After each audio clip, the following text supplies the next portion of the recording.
الجيش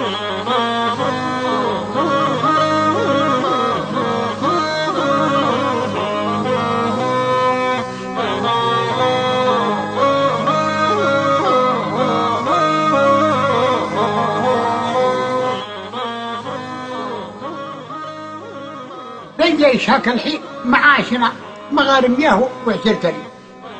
عام 78، وأقول يا رجل لي نبغى الكرم والجود وقروش ما فيش، ما يستوي فقر وحياة هنية، أطرد ورا الدنيا ولا درس سبب ويش، نوجن على الدنيا ونوجن عليه. واخذت لي 15 عام في الجيش، واليوم شفت بين الشيب فيه، أصبر ورابط مع عيال مدغيش، بشرف وضيف لو ما يجيب لي، والمسعد اللي جالس في روانيش، لا لحج الشمس ولا برد فيا، يلعب مع اللي يلبس النكاريش، ما جرب الدنيا على كني ولا دربوه اللي علاهم طرابيش، عنده ولا الطابور قد مسرية يا أهل الونيت، اللي بغيت المطاريش يمسكون هاك الحين اللي يهر،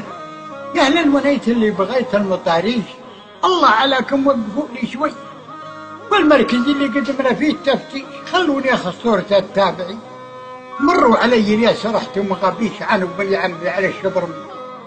اعيش معهم لو حسيتي عربي، هي من المقعد في الناصري، هذه احسن قصيدة قلت هي من المقعد في الناصري،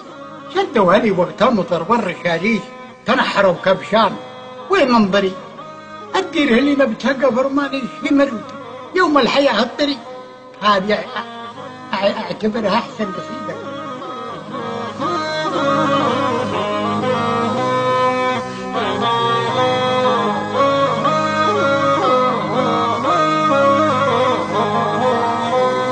سلمي لي على الغالي سلام كثير، وصليها سلامي ثم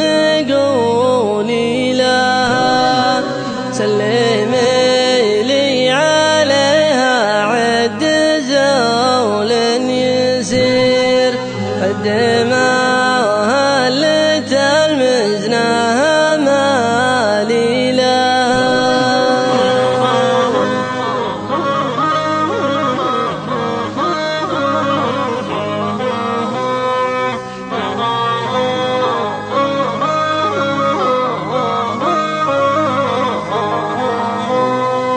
والله إني علي أشفق من أم الغرير، عندها جاهل توا يخطي لها، ما بقى من ماكود ورع صغير، وشريدة الإمام الرياجي لها.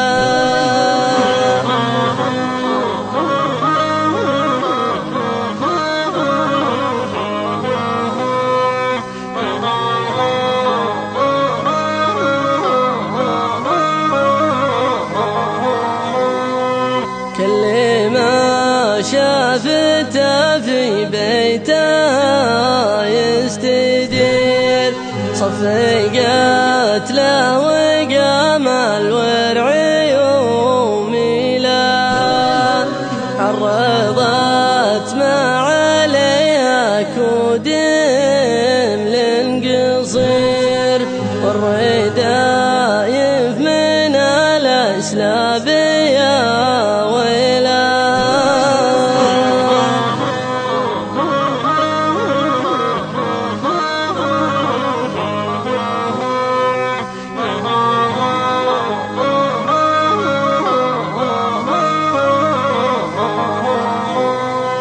يا خلاف من غدا لي يا عدل النظير، لا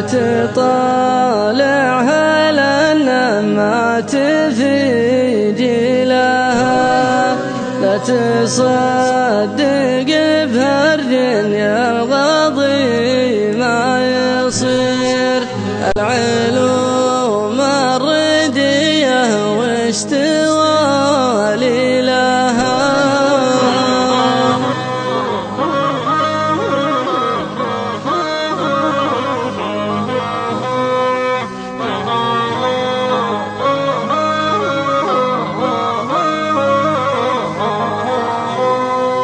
عيني شيهانة شافت حفاري تطير، تليت السبق والضلعان تزميلها، تليت السبق وهوت وسط جو غزير، قميص